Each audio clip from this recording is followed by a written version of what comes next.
Roger. 2,000 feet. Hello YouTube, Wycliffe Barrett, XPlane Dedicated. Today we're having a look at Airports Oslo. This has been created for XPlane 10 and XPlane 11. It's available from xplane.org and has been published by Aerosoft. As you can see, it's a rather large airport. In fact, Oslo Airport Gardermoen is the main airport serving Norway's capital and the municipal area. It is located about 35 kilometers to the north of the city, a surface area of 13 square kilometers, 2 runways and more than 100 international destinations make it the busiest airport in Norway.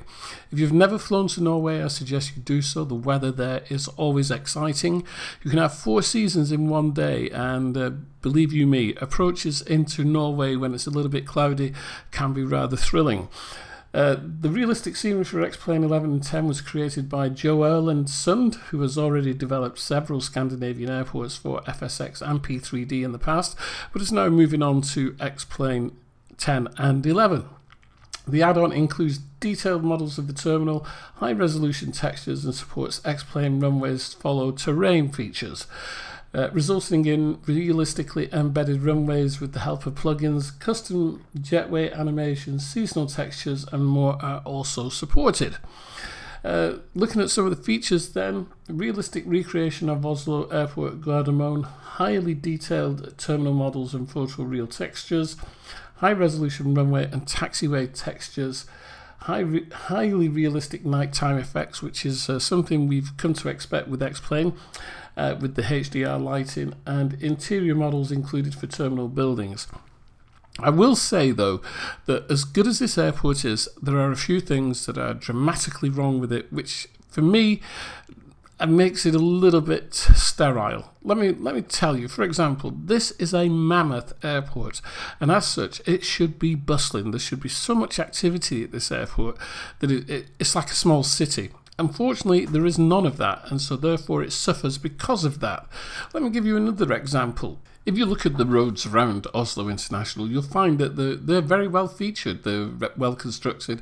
You've got elevated roadways coming into the terminal, and there are roads all around the airport. But there's no traffic. There are no cars on these roads, and so you might as well be going to a deserted airport, which is a real shame because overall, as you look at it here, fitting into the landscape with orthophoto scenery, it looks really, really good. Thousands upon thousands of trees in Norway.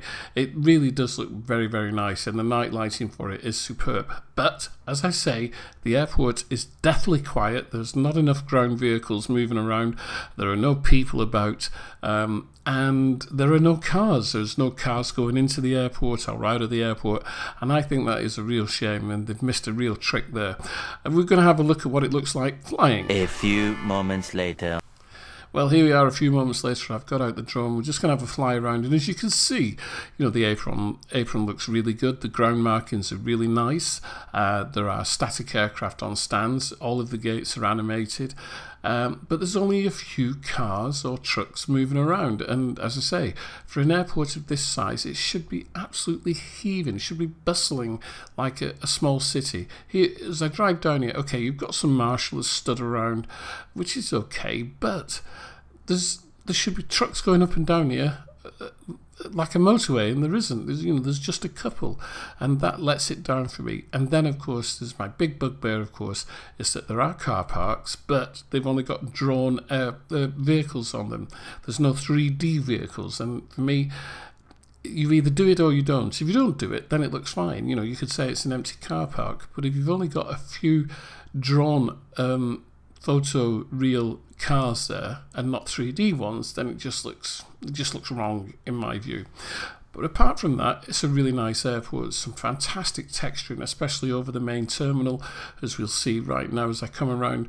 This texturing here, I'm not sure whether the main terminal has been made from wood, but it kind of looks like it when you fly along it really close. It looks like wood floorboarding or, you know, wood paneling on the roof there. And some of the glass reflections you can see here as we come down the side there, absolutely startling. It looks really, really good. But once again, there's that sterile feel, and this is something that Aerosoft do quite a lot. They port airports over from the other simulator into XPlane, and they don't bother adding some of the details, some of the features that we know that XPlane can manage. So what do I think of this overall? I think it's a really good airport. It is a good airport. It's just a couple of things missing from it. Is it worth $24.99? Yes, if you fly to Oslo, then yes, it is worth the $24.99. But if only, look at this. This is the main terminal drop-off point here and pick-up point. Not one car in sight, not one taxi, no luggage hanging around, no buses, nothing. And that is what lets it down for me. It's $24.99, so you make up your own mind as to purchasing it or not. It is a good airport. Frame rates are really good. Aerosoft have actually sorted that out in the XPlane environment. And yeah, it's worth the cost of the money. And I'm sure there will be updates coming out for this as soon as possible. It's better than any of the other Oslo Gardermoen airports that are around at the moment, so yes, I think it's well worth buying. As you can see, I've had a quick whiz around, and now we're on to that final approach and landing. I'm using the 737 from EADT for this, and I did a little bit of filming, some creative editing as we come into land on runway 19 right at Gardermoen, Oslo. As I say, it is available from xplane.org. Many thanks to Nicholas from the org for once again passing me a review copy. As I say, I think it is a good airport. It's got some value to it. There are a few things wrong, but I'm sure they'll be fixed in updates. As always, my name's Wycliffe Barrett. This is XPlane Dedicated, and we'll see you all soon. Cheerio. Yeah.